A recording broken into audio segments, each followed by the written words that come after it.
cupcake chaos. In the busy heart of London, where double-decker buses honked and pigeons strutted like they owned the sidewalks, lived a 12-year-old girl named Ellie Barnes.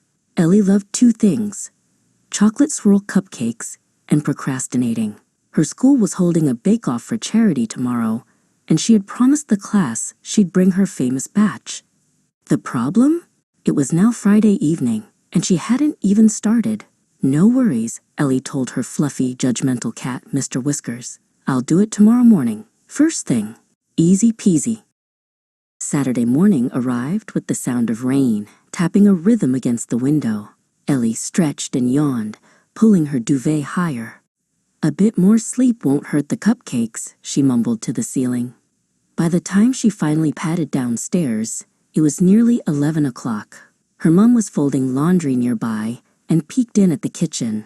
"Ellie, dear, have you started the baking yet?" "Soon, Mom. I just need some creative inspiration first," Ellie called back.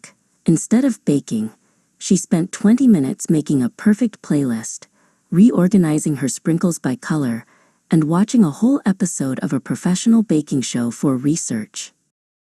By noon, Ellie finally began, but not with the hard stuff. She spent ages decorating the paper cupcake liners with tiny marker drawings and arranging her flour, sugar, and butter into neat, photogenic rows. It all looked beautiful and ready for a magazine shoot, except nothing was actually mixed yet.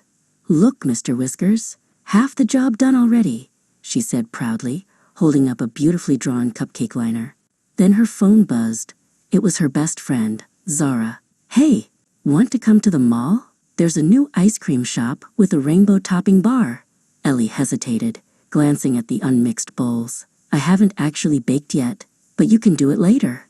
Zara's text bubbled, and just like that, Ellie texted back, "On my way," and left her kitchen spotless but empty of actual progress.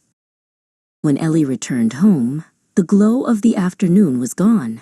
It was 5 p.m., and the bake-off started in 90 minutes. She rushed to the kitchen, only to find an empty egg carton.